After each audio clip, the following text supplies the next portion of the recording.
Hey, what's going on, you guys? My name is Carson Rouse, and welcome back to Business Buzz, where we focus on business, entrepreneurship, and investing. Today, I'm going to be talking about 3 of the best franchises to own in 2022.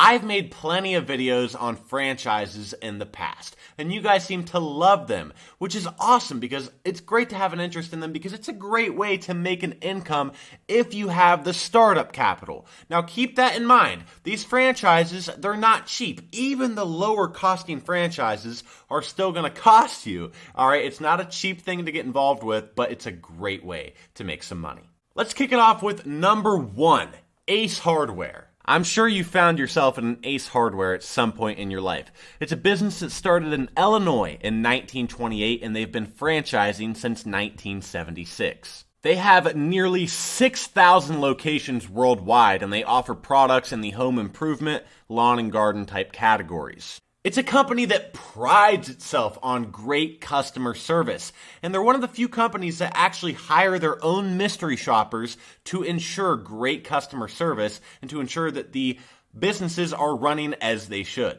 It's an interesting business because the way Ace Hardware makes money, the way corporate makes money, is by wholesaling its goods to you, the franchisees. They can be categorized as a retail-owned cooperative, and you can be accepted into this cooperative once you've been approved by corporate and you've purchased your shares. You'll need a net worth of $400,000 minimum to be considered and liquid capital exceeding $250,000. This is money that isn't tied up in things like real estate. The total startup cost can range anywhere from $292,000 to well over $1 million, but they do offer financing, and only $5,000 of that comes from the franchising fee. It can be considerably cheaper though. There are 2 other options you have. Number 1 is to convert an existing hardware store into an Ace Hardware store. Ace claims that after doing this, on average, that store will receive a 24% boost in gross profit. This shows the insane brand reputation of Ace Hardware. You can also start an Ace Hardware as an extension to a grocery store, like hundreds of other Ace Hardwares across the country. They will cover the franchise fee and your initial inventory free of charge if you go this route. There are no royalty fees with Ace Hardware. That's right, no royalty fees. You're simply paid a percentage of the profits, usually around $75,000 per year. That's legit AF. At number 2, we have School of Rock.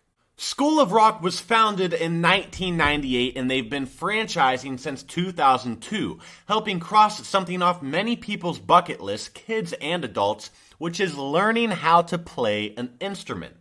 They offer a very unique music educational school for those looking to learn guitar, drums, keyboard, or even improve their singing skills, with about 279 locations. They offer both online and in-person classes, doing group rehearsals, one-on-one classes, and even live performances. A warden for a party at the county jail. As a franchisee, you'd be overseeing this rock-centered music school and obviously hiring teachers and performances as you need to. But you'll need a net worth of $350,000 and liquid capital of at least $125,000 to be considered. A little cheaper than Ace Hardware.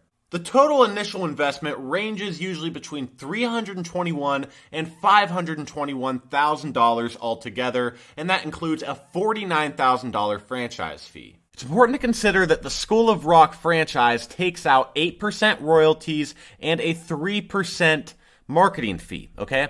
The other important thing to consider with School of Rock is that it's going to take longer to turn a profit as it would be with many of these other franchises. And it's going to take longer for you to have a good income because you're going to have to build up a clientele of customers.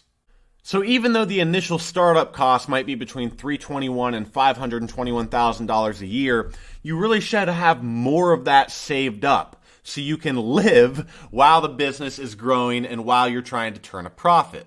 Once you are established, though, once you have a good clientele base, you can expect to earn anywhere from $60,000 to $110,000 per year on average. Not too shabby.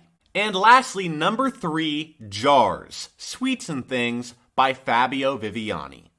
To be honest, I've never even heard of Fabio Viviani, but it just sounds like the name a renowned Italian chef should have.